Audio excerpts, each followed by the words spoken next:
Again, good afternoon, everyone. I am Jenrex Cynthia Soria, and today I am going to report about the great vowel shift. So, have you ever wondered why the word boot doesn't sound with book, and the word leaf doesn't sound with deaf, when in fact, they have the same spelling of letters, right? I mean, L-E-A-F and D-E-A-F doesn't sound right. So there are reasons for all of it. So English spelling is so chaotic that you can spell a lot of different words and pronounce it in a lot of different ways. As they have said, there are so many reasons behind it because there are reasons for everything. And the reason for this chaotic meaning or chaotic pronunciations and spellings of words is the great vowel shift. So why is English so messed up that we can make a lots of different sound in a lot of different ways? Well, if we're going to look, or should I say look, for the one biggest reason, then we should not look farther than the great vowel shift. So what is the great vowel shift? The great vowel shift was coined by Otto Jespersen, a Danish linguist. Great vowel shift is the name given to a series of change in long vowels between the 14th and 18th century, meaning all long vowels became closer or were distinguished. So, in simpler terms, great vowel shift where the phonetic change in the phonetic alphabet bitaw, where phoneme or the sound of these words nga kanang nag-consist of mga alphabet gikan sa phonetics is nahimo siyang identical to the second sound, and ang second sound is identical siya to the next and so on. Gets ninyo? Like na-change bitaw siya na mga long vowels nga mas gihimo siyang closer together. So para masasabtan ninyo, let's review those long vowels in the modern English. Sorry. Kalimat ko. Middle English, so sorry. So these are the phonetic, mo ni siya ang parts of phonetics alphabet, wherein mo ni siya ang long vowels. So kani siya is the letter E, E, A, or O, U. So long na siya, like, ano dun? Jerome, can you read it? Like, can we? So it's pronounced. E, A,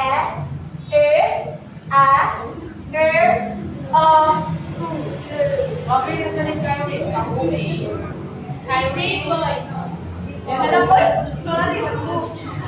So, okay. So, kani siya mga long vowel is maski closer together bitaw siya that time. And if you'd ask me, what is the reason nga nung na-great vowel shift? Kasi yung rason nga nung naaman siya, nga nung kasamok-samok man siya dali sa English. Nga, pwede naman nung tayo, I, di ba? So, ang reason ani is, wala reason. Why?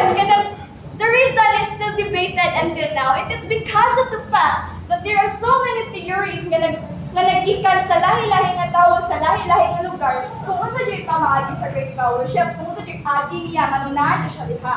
But there is this kana bitong gina-consider na theory, and it is the people of migration of people, or should I say kana bitong the population migration theory. Ang mga tao daw magikan sa England or sa Southeast England, miadto sila sa Middle England. So kanang sa East England and Middle England is lahi ni sila o kana bitaw pag-storya pag-pronounce sa mga words. Like wala na to, kita mga Bisaya o magtagalog ta, usahay kahit ang Tagalog. And if ang mga Tagalog, mag-Bisaya sila, humok sila mag-Tagalog ay mag-Bisaya. Ina na bitaw, so murag nag-migrate ang mga people gikan sa South, sa East dito sa Middle England. So murag nagkasabol-sabol ang ilang pagstorya. Mao na forming great vowel shift. So, mao na siya, let's proceed to the examples the great vowel shift para mas masabtan siya. So, the Middle English long E to diphthong I. So instead na E, nahimo siyang I. So, ang Middle English is timme. And sa Modern English is time. Wala siya time. Diba? Ibig nga, ira siya, mas gipaduol sila. I. Then we have finden into five. So then the to long E. So kani siya, i-change na siya padong sa E. So to E. Say for example, earth into east. Then we have the long E into long E. So, giting place na bitaw nila ang ilahang mga kahuban nga phonetic alphabet. Murag ila lang gipulihan. So, E to E.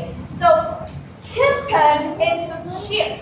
And strat into street. Then we have long A to diphthong E. A yan.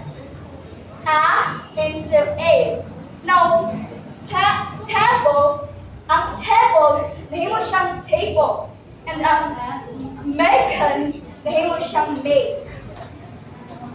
And then we have here the Middle English long O to long U.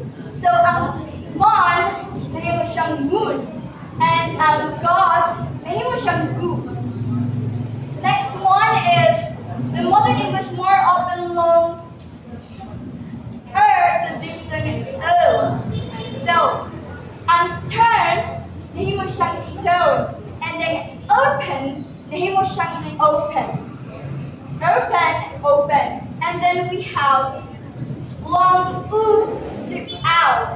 Now, kani siya sa una is muna siya new. However, na-change siya pag sa critical shift, nahimo siyang now. And ang moose, nahimo siyang mouse. So, muna siya great vowel shift. Murag ang mga letters, bitaw kani nga mga letters, murag nagkawatak, dili siya watak-watak, kani siya, ginisdan niya ni isa ka letter, kani isa, ginisdan niya isa ka letter. And ang uban is mas, murag i-combine bitaw siya na. Pwede ni A o E, i-combine siya, nahimo siyang I. Muna siya great vowel shift. So, as seen from the discussion above, all long vowels become closer and some of the vowels occupy the place of the next vowel in column. Thus, E is now E, while the direction and merge with the former E and E. Likewise, the long O was shifted one step to become U, while Middle English U changed into ow. So, ano siya? Murag sila i-combine. So, ang great vowel shift ni I is, murag siya, gihimo niya, it came closer ang mga words and spellings. That's why, kanang usahay, maglibog ka, nga nung pare-parehas sila spelling, pero di sila pare-parehas pronunciation. Right? But hatong example na ako, murag maglibog ka, murag makabuko bitaw kayo, like that, kay, wala sa maniga, parehas naman sila ng spelling. Isa ka letter ang hindi pareha nila. However, lahat sila pronunciation. Agad na siya sa great vowel shift. That's all.